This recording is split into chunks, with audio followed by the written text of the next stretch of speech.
Good morning from Panhandle Outdoors with Winston Chester. Panhandle Outdoors, your source for fishing, hunting, and information for folks who enjoy the great outdoors. Now sit back, relax. It's Panhandle Outdoors. Okay, good morning, folks. Welcome to Panhandle Outdoors and Winston Chester. Glad to hear this morning. Having a wet week, and we really need the rain. It's been a good week. It hasn't been really cold, but it's been cool, and I hope you enjoyed it as much as I have. Our weather brought to us by Haney Technical Center, right there on Baldwin Road and Highway 77. Run by and see them, 767-5500. And like I mentioned yesterday, start getting ready for that GED testing too. The weather today is going to be a high of 7. It's just going to break into 7, a little bit cooler than it was yesterday, and a low only of 60. So it's going to be about the same temperature all day long. So not a lot of variance there. Water temperature right at 64 degrees. Now, the river readings, Apalachicola at Bluntstown, the same old show. It's staying level right around 3 foot. It's up a little bit, a foot higher than it was this time last month. So, but it's not much movement and real steady for the weekend. The Choctahatchee at Caryville, it was all the way up to 6 foot, and it's dropped down to a 4.4 today, and it's going to be a slight rise for the weekend. Looking Saturday, maybe getting up around maybe around 5 foot, but not a lot of movement either on the Choctahatchee at Caryville. Now, our tides, we have a good week of good tides. Today is Thursday, the 7th of February, and we're looking at a low tide at 4:57 this morning and a high tide at 7:04, and we got a good 1.8 foot range right there and a good tide for tomorrow and Saturday. So looking good on the weather. Now, every once a week I like to call Captain Blair Morgan and a K Sandblast, and this is a report brought to us by Blue Water Outriggers right there in Port St. Joe. Good folks, really good sponsors of Panhandle Outdoors, and has just a huge store of all the outdoor needs, and run by and see them. And I'm going to be down there shortly, and every time I go that way, my truck just automatically turns in that parking lot. My kids think I have it trained to do that. But anyway, good morning, Blair. Good morning, Winston. How are you? I'm doing well, son. Have you about finished up on your hunt, about ready to go back fishing? Yeah, I tell you what, it's a good thing too, because last week of the general gun season, it was hot. I mean, it was getting mid 70s every day, and I come home, I had a tan. Well, what's going on with the fishing scene? Well, I tell you what, the fish, they're getting into the springtime pattern. They're moving out of the creeks and the rivers and everything, and heading out to the bay. And out here in St. Joe Bay, the people that's fishing are catching a lot of good trout out here, actually in the bay. They're catching a lot of sheephead and redfish that's still up in the canal close to the bay. And Sunday there was some people from out of town that caught a 9-foot shark out here off the stump hole, off the surf. Wow. I mean, it was a big one. And actually they took pictures, revived him, and got him back in the water. Good. Yeah. So and I've heard a few, pompano is showing up just here and there. They're not catching a lot of numbers, but people are catching pompano right off the surf. Right. And of course, nice whiting. Now over in Apalachicola Bay, a friend of mine, the guys over there, he took some people out from up north, and they caught all the white trout they wanted. He said they just catch them as fast as they, throw it in. And you can catch them on just dead shrimp, fishing the humps of the bridge, where the channels run up under the bridge there. Yeah. On Appalachian Eastbourne. Blair, how deep a water are those white trout in? You know what? It's not deep. Maybe 4 foot, 6 foot, maybe. Okay. Not deep at all. But that bay in general is maybe about 3 foot deep, like most places. But okay. And then of course the sheephead this time of year, they're going to be moving out into the Gulf to spawn here before too long, and they're catching a lot of them at the mouth of the feeder creeks over there at the Apalachicola Bay. They're running into the big river, and up here in the St. Joe Canal, the same thing. You go there and catch a lot of sheephead this time of year. Well, good. I know. Have they started spawning yet down there? No, they you know what? We're going to have to be careful this year because everything's going to happen early. I can tell you that right now. So it's early for them yet, but normally it's in about the end of March, but we're going to have to keep a close eye on things this year because the water's warming up, and this has not been a cold winter again. It's got the fish confused, I think. Yeah, I understand that. Well, listen, it sounds like things are popping off really well. Yeah, and of course weather's settled down, you know, now it's pretty much staying warm. We haven't really had a cold front now in a while, so. Okay. Well, one more question. What about any redfish around the Black's Island or Pig Island? Any kind of reports on redfish? Haven't heard any reports about redfish out in the bay around the islands. I don't know if anybody's actually fishing for them there right now, but they are catching them, you know, over at the East Cut and in Apalachicola Bay, just like they are over in Panama, you know, at the Cut. And, okay. they're catching some off the oyster bars in Apalachicola Bay. All right. Well, that's a great report, buddy. We really appreciate that. All right. Well, have a good one. All right. We'll see you later. Bye.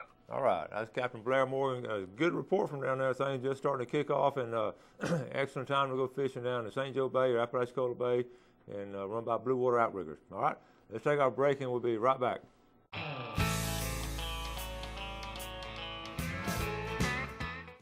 All right, welcome back. Glad you're with us this morning. Let's first take a look at what's going on, not this weekend, but next weekend over at the Biophilia Center. This is a interesting situation for kids. We're always talking about getting kids in the outdoors in this sort of unique way.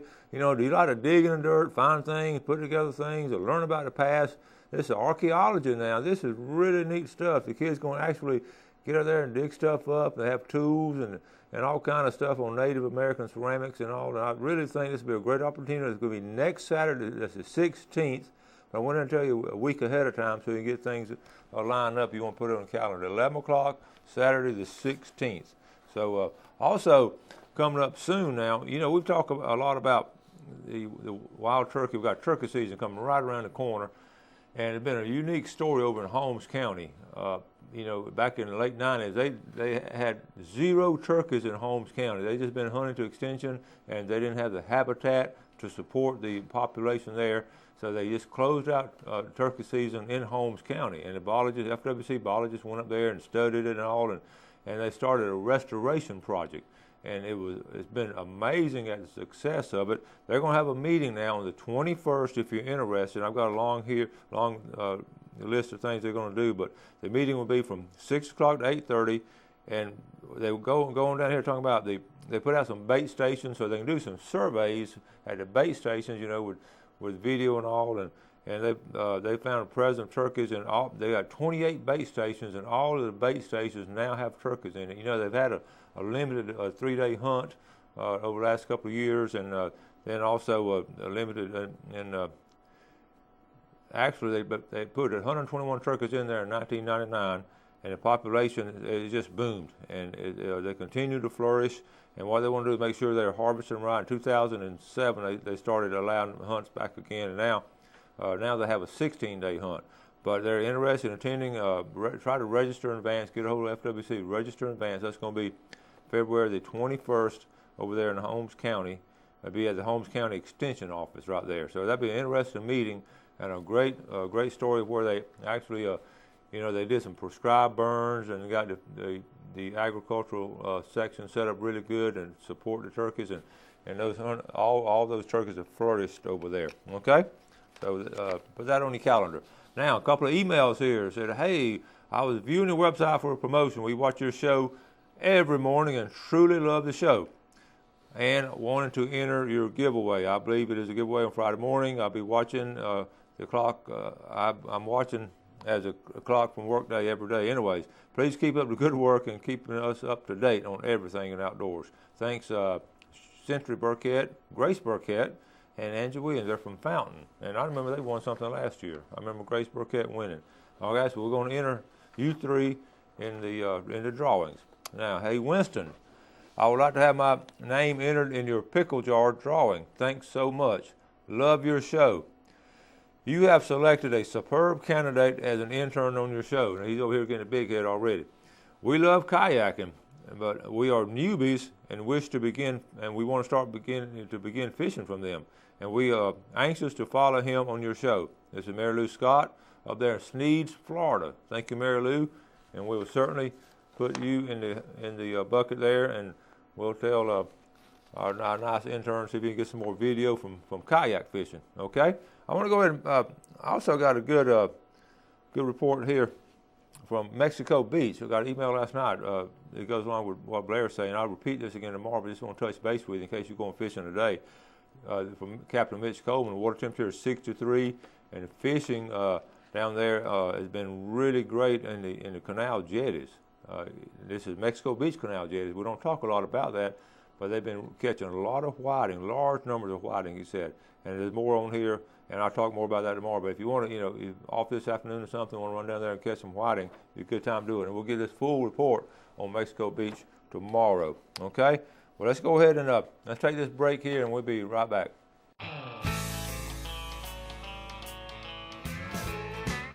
All right, welcome back. I'm going to say good morning to Charles Colemetz and the dad, Mr. Colemetz. Watch the show. Appreciate that. I actually coached Charles way back in the day. He's not too much younger than me, and he's actually retired now. That makes me feel real bad when some of my former students retire before I do. That's amazing getting him. Saw him the other night, and good to see him, looking good, and loves the outdoors, loves to fish. I asked his dad, I said, Mr. Colemetz, does Charles still take you fishing? He said, yeah, he'll take me fishing, but he'll call me up on a Thursday and say, Dad, the fish were biting today, and we'll go on Friday, and they weren't biting on Friday. He said, well, they were biting yesterday, Dad. So Charles, take your dad when they're biting, okay? I'm looking here to see what's still open in season. It's surprising. You think all the hunting season is over now, and we're winding down, but I tell you what, the gray squirrel season still goes to March the 3rd. Quail goes to March the 3rd. And now remember, general gun now goes to February the 17th. That's our regular deer season. But we'll go on into March with a couple of things. And also one more, in case you're hunting bobcat and otter, you have to March the 1st. So you can stay after those bobcat and otter. All right? I also ran by BJ's Marine the other day. They're one of our good sponsors. They're a good loyal sponsor. They just do great work on outboard motors. Any brand you can take in there. And I was talking to Roger, and I saw a couple of nice looking used motors on a stand over there in the corner. Went over and looked at him and said, Roger, tell me about these motors. And he's selling, he gets good used motors, and he reworks them, makes sure they're in top-notch condition. And I just want to pass this on to you. He had a 20 horsepower Mercury Marine, $750. Really nice boat. Had a 14 horsepower Evinrude, $800. And a little 2 horsepower Honda, really nice kicker motor there for $550. So if you're in the market this spring for a good used motor, run by and ask Roger or BJ right there at BJ's Marine and see what they got, and they can find you something. And like I said, they're good sponsors, and glad to have them. I was looking last night. I don't have often enough a chance to go over all these reports I get from FWC, but I still get a kick out of them. I'm still reading to my class every now and then. They're sort of like me. They shake their head. Can't believe these criminals are this dumb to do stuff like this. Here's one right here. I got this in the other night. Officer Pete Rockwell inspected a man cast netting, and this is over neighboring Okaloosa County, Gap Creek, and the subject was in possession of 147 mullet. Now the limit is 50, but he called 147. Now how do you explain that? The subject stated he knew better and had been arrested for the same violation 4 years earlier. He was issued a citation, and fish were seized and donated to the Emerald Coast Wildlife Refuge. Okay, here's another one here. This subject was cited over there for taking a deer that antlers were 2 inches long, and he knew better also. It's got to be 5 inches. All right, let's move on over here. This is a good one there in Franklin County.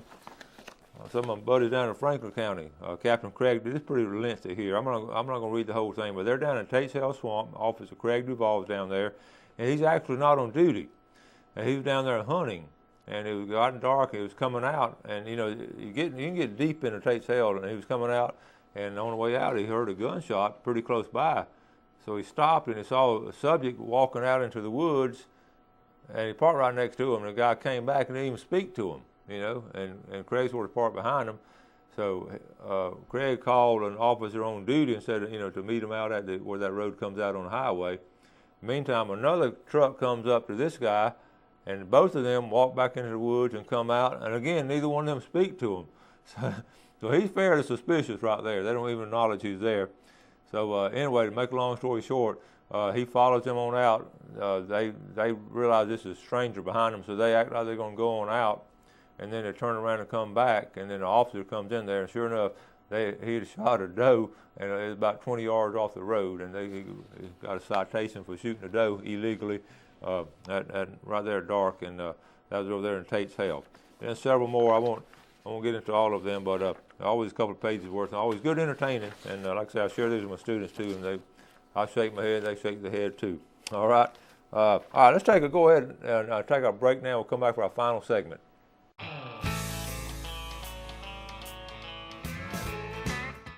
Okay, welcome back. I'm so glad you're with us this morning. I'm amazed all the time at how many people view early morning television and watch our show. I truly appreciate it. I'll go somewhere and they'll find out about the show and they say, "What time you come on?"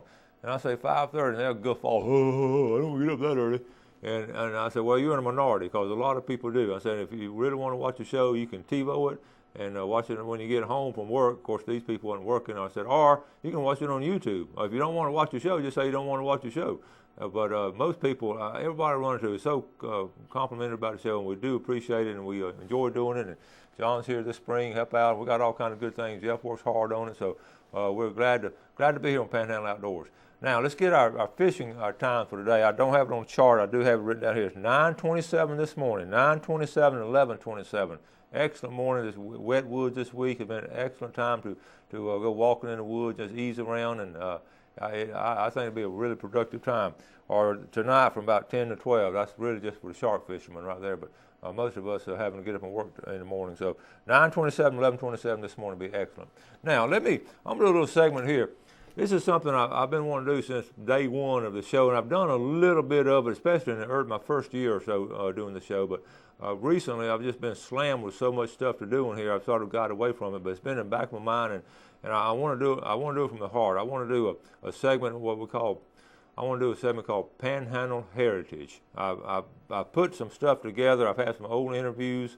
I've pieced together, got some old pictures, old stories and all, to just celebrate our heritage of the outdoors here in the Panhandle. And of course, a lot of it does come from my book, Full Box, and we're very, very blessed with that book, and it was well received and all. And I want to share some of the things out of that, but not only just the Full Box stories. There are a lot of stories out there of the old timers in the early years and all. And if you have some folks still around that might want to share some stories, I know I still have one of my dad's cousins is still alive at age 100, and I've certainly got some good information from him, because can you imagine, he's born in 100 years ago, so you imagine what he has lived through and all. And there's still some really old people there that might want to share some outdoor stories and some good stories that might be a part of a heritage. But today, the last couple of nights, I've been out on the town. On Monday night, we had a fly fishing meeting and had a great time, had a good crowd there, and these fly fishermen, I talked about it on the show, they are very dedicated to their sport, and it's just a group of people who had the same mission and to enjoy fly fishing and want to share it with other people. So when they have a meeting, I want to encourage you to go.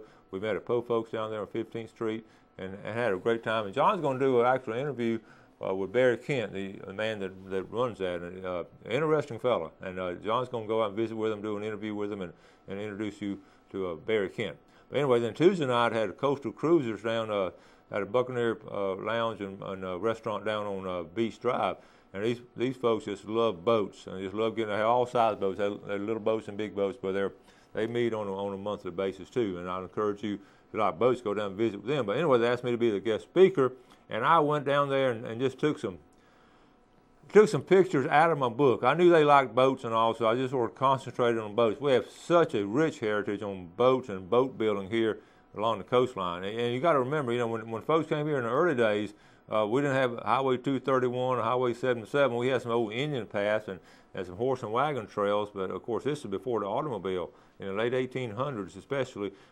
So guys came down here and just cut the trees down and started building boats. And they built small boats, and then they built some large boats.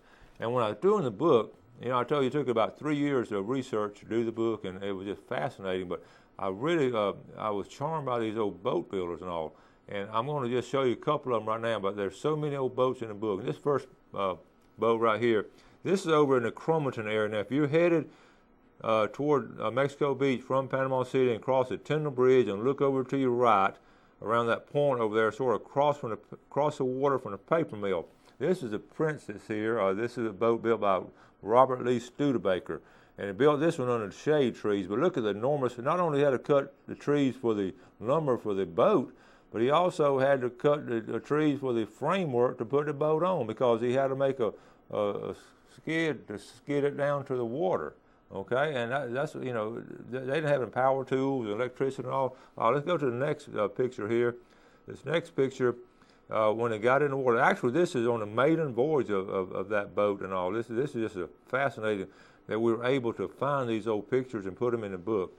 And it was a big day when they actually got in the water. Now let's go down and look at how they, when they were sliding in the water. The next picture.